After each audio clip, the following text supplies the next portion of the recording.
அனைவருக்கும் நமஸ்காரம். குருவாயூரப்பனோட பரிபூர்ண அனுகிரகத்தினால ஸ்ரீமன் நாராயணியத்துல 4 தசகங்களை நம்ம முடிச்சிருக்கோம். நீங்க எல்லாரும் அதை நன்னா சேவிச்சு பிராக்டிஸ் பண்ணிருப்பீங்கன்னு நினைக்கிறேன். இன்னைக்கு 5வது தசகம் சேவிக்க போறோம். இன்னிலிருந்து ஒரு நாள் ஒரு ஸ்லோகம் அப்படின்னு இல்லாம ஒரு நாளைக்கு 3 ஸ்லோகங்கள் அப்படிங்கிற மாதிரி நம்ம கத்துக்க போறோம். ஏன்னா நீங்க எல்லாம் கொடுக்கிற கமெண்ட்ஸ்ல நீங்க அதை எவ்வளவு இன்ட்ரெஸ்டா கத்துக்கிறீங்க அப்படிங்கிறது எனக்கு புரியுது. அந்த இன்ட்ரெஸ்ட் உங்களுக்கு கொஞ்சமும் குறைஞ்சிடக்கூடாது அப்படிங்கிறதுக்காக ஒரு நாள் ஒரு ஸ்லோகம்னு இல்லாம 3 ஸ்லோகமா அதை ஆக்கியிருக்கேன். போக போக பெருமாளோட புண்ணியத்துல அதையே ஒரு நாளைக்கு 5 ஸ்லோகமாகவும் மாத்தலாம். நம்ம எவ்வளோ ஸ்பீடா போறோங்கிறது முக்கியம் இல்ல, நீங்க எவ்வளோ கரெக்டா கத்துக்கிறீங்க அப்படிங்கிறது தான் முக்கியம். நீங்க ஒன்னொன்னும் கத்துக்கிற போது நிறைய பேர் கமெண்ட்ஸ்ல சொல்றீங்க. எல்லாரும் இதை கேட்கிற ஒருத்தரும் கமெண்ட்ஸ் பண்ணாக்க அது எனக்கு இன்னும் கொஞ்சம் மோட்டிவேஷனா இருக்கும். அதனால எல்லாரும் கமெண்ட்ஸ் பண்ணுங்க, ஓகேவா? இன்னைக்கு நம்ம தசகம் 5க்கு போறோம். இந்த தசகம் 5ஓட பேரு விராட் புருஷ உற்பத்திகி, விராட் புருஷனோட தோற்றம். அதாவது இது சாந்திரானந்த ராகம் அப்படின்ற ராகத்துல அமைஞ்சிருக்கு.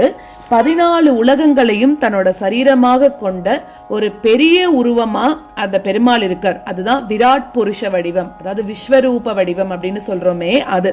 அதாவது பிரளய காலத்துல எல்லாமே எப்படி இருக்குன்னா சூக்ஷ்ம வடிவம் எடுத்துட்டு பெருமாளோட ஒன்னா ஆயிடுமா. அதாவது ரொம்ப குட்டி உருவம், நம்ம சின்னது அப்படின்னு சொல்றோம் இல்லையா, ஒரு அணு அந்த மாதிரி சொல்றோம்ல, அந்த மாதிரி ஆயிடுமா. அவர் என்ன பண்றாருன்னா பிரளயம் முடிஞ்ச உடனே திருப்பி இந்த உலகத்தை படைக்கணும் அப்படின்னு ஆசைப்படுறார். நம்ம சொல்றது பிரளயம்ங்கிறது மகா பிரளயம் நம்ம சொல்றோம், நார்மலா வர்றது கிடையாது. மகா பிரளயம்னா உலகமே அழிஞ்சு போகும். அப்போ என்ன இருக்கும்னா எங்க பார்த்தாலும் தண்ணி மட்டும்தான் இருக்கும், அந்த மாதிரி ஒரு பிரளயம். சோ சூக்ஷ்ம வடிவத்திலிருந்து அந்த சமயத்துல பெருமாள் திருப்பி படைக்கணும்னு ஆசைப்படும் போது ஸ்தூல வடிவத்துக்கு மாத்துறாராம். அதாவது வியக்தம் அவ்வியக்தம்னு சொல்லியிருக்கா இல்லையா ஆரம்பத்திலேயே. வியக்தம்னா வெளிப்படக்கூடிய பகுதிகள், அவ்வியக்தம்னா வெளிப்படாத பகுதிகள், அதாவது இருக்கக்கூடியது இந்த பிரபஞ்சமா இருக்கு. பிரளய காலத்துல என்ன ஆகுறதுன்னா எதுவும் கிடையாது, சேத்தனம் அச்சேத்தனம் எல்லாமே என்ன ஆயிடுறதுன்னா எல்லாமே இல்லாம இருந்துதான். அதாவது மகா பிரளயம் ஏற்பட்ட போது மூல பிரகிருதியில என்ன ஆயிடுறது, அப்போ சத்வம் ரஜஸ் தமோ குணம் இது எல்லாமே ஒரே அளவுல இருக்கான் மூல பிரகிருதியில, புரிஞ்சுதா? அப்ப என்ன ஆகுறது, அப்ப பிரகிருதி என்ன ஆயிடுறது, இது 3 வேற வேற லெவல்ல இருந்தாதான் அதோட வேலையை பண்ணும். இந்த பிரளய காலம் வரும்போது 3 குணங்களும் ஒரே சீரா இருந்ததான் மூல பிரகிருதியில. அதனால அதால மேற்கொண்டு எதுவுமே பண்ண முடியாம இருந்துதான். அதோட வேலை என்ன அப்படின்னா மாறி மாறி அதோட வேலை பண்ணிட்டே இருக்கும். பட் இது எல்லாம் ஒன்னா இருக்கிறதுனால அதனால எந்த அசைவும் இல்லாம அதுவும் அப்படியே இருந்துதான். ஆனா இப்ப என்ன ஆகுறது அப்படின்னா உன்கிட்டயே, அதனால என்ன ஆயிடுறது, 3 ஒன்னா இருக்கிறதுனால உன்கிட்டயே இந்த மூல பிரகிருதி லயம் அடைஞ்சிருத்தான். அப்ப என்ன ஆகுறது, இப்ப அங்க நம்ம சொல்றோம் இல்லையா, மனுஷங்க எல்லாருமே சின்ன வடிவம் எடுத்துட்டு அப்ப அவளுக்கு இருக்கக்கூடிய அறிவு எல்லாம் அந்த இடத்துல எல்லாமே இல்லாம போயிடும். அவ எப்படி இருப்பான்னா ஒரு நார்மலா ஒரு கட்டை மாதிரி, அவளுக்கு எதுவுமே தெரியாது. அதாவது உடம்பெல்லாம் இருக்கும், பட் என்ன ஆயிடுறது அப்படின்னாக்க ஒரு நம்ம எல்லாம் மயக்க நிலையில இருந்தா எப்படி இருப்போம், அதுவே பெரிய மயக்க நிலையா இருந்தா எப்படி இருக்கும், அதுதான் இந்த இடத்துல அவெல்லாம் அப்படி இருப்பா. சோ அந்த மாதிரி மரணம்னு சொல்ல முடியாது அது. ஏன்னா அவ என்ன பண்றா, ரொம்ப சூக்ஷ்மமா பெருமாளோட ஒன்னா இருக்காளாம், அச்சேதனம் மாதிரி இருக்கா அப்படின்னு சொல்லலாம். பட் அந்த டைம்ல அவெல்லாம் அவளோட மரணமானா கிடையாது. மோட்சம்க்கு போவாளன்னா போமாட்டா, ஜஸ்ட் அவ பெருமாளோட இருக்கா, அவ்வளவுதான். மோட்சம் போகணும் அப்படின்னா நம்ம நிறைய பண்ணணும். நம்ம முன்னாடி கூட பார்த்தோம் இல்லையா சாப்டர்ஸ்ல, பக்தி யோகம் எல்லாம் பண்ணணும், சரணாகதி பண்ணணும், இதெல்லாம் பண்ணாதான் மோட்சம் பண்ண முடியும். திடீர்னு ஒருத்தன் போய் பெருமாளோட லயம் ஆயிட்டான்னா அவனுக்கு மோட்சம் கிடைக்குமான்னா டெஃபினட்டா இல்ல. அப்போ அந்த சமயத்துல பகல் ராத்திரி எதுவுமே இல்லையாம். எங்க யாரு இருந்தா பெருமாள் மட்டும்தான், பேரானந்த ஒளி வடிவத்தோட பெருமாள் மட்டும்தான் மிச்சம் இருந்தாராம். இந்த இடத்துல மாயை அப்படின்னு சொல்றது மூல பிரகிருத்திய ரெஃபர் பண்ற. இது 1வது ஸ்லோகத்தோட மீனிங். 2வது ஸ்லோகத்துல என்ன சொல்றாரு அப்படின்னா, என்ன நம்ம எல்லாமே பெருமாளோட இருக்கு அப்படின்னு சொல்றோம், குட்டி ஃபார்ம்ல இருக்குன்னு சொல்றோம்ல, அப்ப அது எதுவுமே அழிஞ்சு போகல, மறைஞ்சுதான் போயிருக்கு எல்லாமே. சோ சூக்ஷ்மமான நிலையில பெருமாளோட அந்த இடத்துல வந்து ஒட்டிண்டு இருக்கு, அவ்வளவுதான். இதுக்கு வந்து ஆகாய தாமரையை வந்து எக்ஸாம்பிளா சொல்றார். ஆகாய தாமரை எப்படி திடீர்னு வருமா? வராது. அதுக்கு ஒரு விதை இருக்கணும், அதுல இருந்து தான் அந்த ஆகாய தாமரை வரும்னு சொல்றார் இல்லையா? அதே மாதிரி திடீர்னு இதுல வரல, காரண பொருளாக அந்த பெருமாள் இருந்துண்டு இவ எல்லாரையும் ஸ்தூல நிலைக்கு மாத்துறார். ஏற்கனவே அந்த இடத்துல லயிச்சு போயிருக்கா, அவளை ஸ்தூல நிலைக்கு, அதாவது அவளுக்கு ஒரு சரீரம் கொடுத்து மகாபிரளயம் முடிஞ்சாவிட்டு வெளியில அனுப்புறாராம். இது 2வது ஸ்லோகம். 3வது ஸ்லோகத்துல பெருமாள் என்ன பண்றாருன்னா, எப்படி அந்த படைக்கிறத பண்றார் அப்படிங்கறத கிளியரா சொல்றார். அப்படின்னா இந்த மாதிரி பிரளய காலம் 2 பரார்த்த காலம். பரார்த்த காலம் அப்படிங்கும்போது 2000 கோடி வருஷம் இந்த பிரளய காலம் இருந்துட்டுதான். இப்போ பெருமாள் என்ன பண்றாரு அப்படின்னா, சரி இவாளுக்கெல்லாம் நம்ம வந்து ஒரு சரீரத்தை கொடுத்து திருப்பி வெளியில அனுப்புறான் அப்படின்னு சொல்லி முடிவு பண்றார். பெருமாள் அப்ப என்ன பண்றார்? ஒரு பார்வை பார்க்கிறார். எதை பார்க்கிறார்? மாயை. இங்க மாயைன்னு ரெஃபர் பண்றது எதை? மூல பிரகிருதி. அந்த மூல பிரகிருதிங்கிறது ஒன்றும் இல்லை, ஒரு ரா மெட்டீரியல்ஸ், அதுல இருந்து தான் எல்லாமே ஃபார்ம் ஆகும். ஸோ அந்த மாதிரி அந்த உலகத்தை படைக்கணும் அப்படின்னு மாயையை ஒரு பார்வை பார்க்கிறாராம். அப்போ அந்த மாயை பெருமாளோட அசைவுனா, பெருமாளோட கண் பார்வையினால ஒரு அசையர் தான். அது என்ன பண்ணுறது? இப்போ 3 உலகையும் படைக்கணும் அப்படின்னு கொஞ்சமா அசைய ஆரம்பிக்கிறதாம். அதுல இருந்து தான் என்ன ஆகுறதுன்னா, காலசக்தியும் கண்ணுக்கு புலப்படாத அந்த ஜீவாத்மாக்களோட கர்மாக்களும், அதுக்கப்புறம் அந்த கர்மாக்கள் பலனாக அவன் என்னெல்லாம் பண்ண போறான் அப்படிங்கறதும் இந்த இடத்துல உருவாகிறதாம். ஸோ முக்குணங்களோட தோற்றத்திலிருந்து அதை செயல்படுத்த வச்சு இந்த மாயையை படைக்கிறதுக்கு அந்த 3 குணங்களும் உதவி செய்யறது அப்படிங்கிறது முதல் 3 ஸ்லோகங்களோட அர்த்தம். இப்போ அந்த 3 ஸ்லோகங்களையும் நம்ம பார்க்கலாம். வியக்தா வியக்தமிதம் ந கிஞ்சித் அபவத் பிராக் பிராக்ருத பிரக்ஷயே மாயாயாம் குண சாம்ய ருத்த விக்ருதௌ த்வய்யாகதாயாம் லயம் நோ மிருத்யுஷ்ச ததா மிருதம் ச சமபூன் நாக்னோன ராத்ரே ஸ்திதிஹி தத்ரைகஸ்த்வம் அசிஷ்யதாஹ் கில பரா நந்த பிரகாஷாத்மனா வியக்தா வியக்தமிதம் ந கிஞ்சிதபவத் ப்ராக் ப்ராக்ருத பிரக்ஷயே வியக்தா வியக்தமிதம் ந கிஞ்சிதபவத் ப்ராக் ப்ராக்ருத பிரக்ஷயே மாயாயாம் குணசாம்யருத்த விக்ருதோ த்வய்யாகதாயாம் லயம் மாயாயாம் குணசாம்யருத்த விக்ருதோ த்வய்யாகதாயாம் லயம் நோ மிருத்யுஷ்ச ததாமிருதம் ச சமபூன் நாக்னோன ராத்ரே ஸ்திதிஹி நோ மிருத்யுஷ்ச ததாமிருதம் ச சமபூன் நாக்னோன ராத்ரே ஸ்திதிஹி தத்ரைகஸ்த்வமசிஷ்யதாஹ் கில பரா நந்த பிரகாஷாத்மனா தத்ரைகஸ்த்வமசிஷ்யதாஹ் கில பரா நந்த பிரகாஷாத்மனா வியக்தா வியக்தமிதம் ந கிஞ்சிதபவத் ப்ராக் ப்ராக்ருத பிரக்ஷயே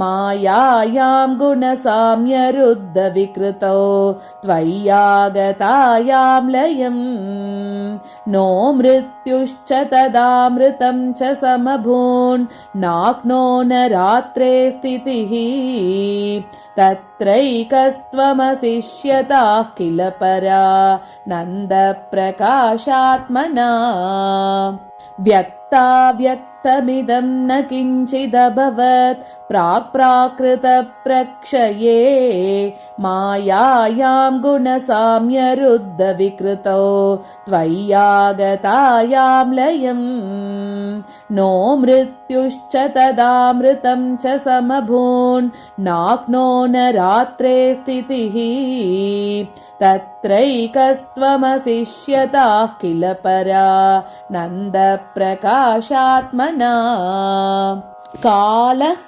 கர்ம குணாஷ்ச ஜீவ நிவஹ विश्वं च कार्यं विभो चिल्लीला रतिमेयुषि त्वयि तदा निर्लीनता माययुः तेषां नैव वदन्त्य सत्त्वमयि भो शक्त्यात्मना तिष्ठताम् नो चेत् किं गगन प्रसून सदृशां भूयो भवेत् सम्भवः कालः कर्म गुणाश्च जीवनिवः विश्वं च कार्यं विभो कालः कर्म गुणाश्च जीवनिवः विश्वं च कार्यं विभो चिल्लीलारतिमेयुषि त्वयि तदा निर्लीनता माययुः चिल्लीलारतिमेयुषि त्वयि तदा निर्लीनता माययुः तेषां नैव वदन्त्य सत्त्वमयि भो शक्त्यात्मना तिष्ठताम् तेषां नैव वदन्त्य सत्त्वमयि भो शक्त्यात्मना तिष्ठताम् नो चेत् किं गगनप्रसून सदृशां भूयो भवेत् सम्भवः नो चेत् किं गगनप्रसून सदृशां भूयो भवेत् सम्भवः कालः कर्म गुणाश्च जीवनिवः विश्वं च कार्यं विभो चिल्लीलारतिमेयुषि त्वयि तदा निर्लीनता माययुः तेषां नैव वदन्त्य सत्त्वमयि भो शक्त्यात्मना तिष्ठताम् नो चेत् किं गगनप्रसून सदृशां भूयो भवेत् सम्भवः कालः कर्म गुणाश्च जीवनिवः विश्वं च कार्यं विभो चिल्लीलारतिमेयुषि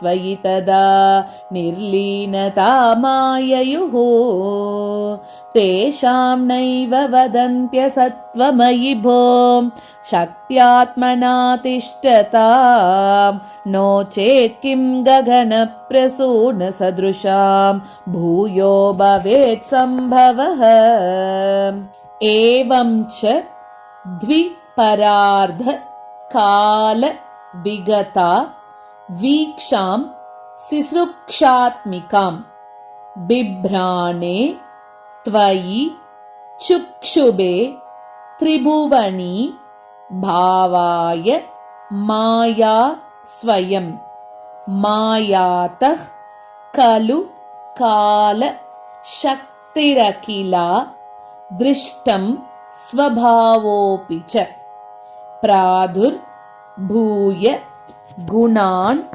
विकास्य विदधुः तस्यास् सहाय क्रियाम् एवं च द्विपरार्धकाल विगता वीक्षां सिसृक्षात्मिकाम् एवं च द्विपरार्धकाल विगता वीक्षां सिसृक्षात्मिकाम् बिभ्राणे त्वयि चुक्षुभे त्रिभुवनी भावाय माया स्वयं बिभ्राणे त्वयि चुक्षुभे त्रिभुवनी भावाय माया स्वयं मायातः खलु कालशक्तिरखिला दृष्टं स्वभावोऽपि च मायातः खलु कालशक्तिरखिला दृष्टं स्वभावोऽपि च प्रादुर्भूय गुणान् विकास्य विदधुः तस्या सहाय क्रियाम् प्रादुर्भूय गुणान् विकास्य विदधुः तस्या सहायक्रियाम् एवं च द्विपरार्धकालविगता वीक्षांसि सृक्षात्मिकाम् बिभ्राणे त्वयि चुक्षुभे त्रिभुवनी भावाय माया स्वयम् मायातः खलु कालशक्तिरखिला दृश्यं स्वभावोऽपि च प्रादुर्भूय गुणान् विकास्य विदधुः तस्या सहायक्रियाम् एवं च द्विपरार्धकालविगता वीक्षांसि सृक्षात्मिकाम् बिभ्राणे त्वयि चुक्षुभे त्रिभुवनी भावाय माया स्वयम् मायातः खलु कालशक्तिरखिला दृश्यं स्वभावोऽपि च प्रादुर्भूय गुणान् विकास्य विदधुः तस्या सहायक्रियाम्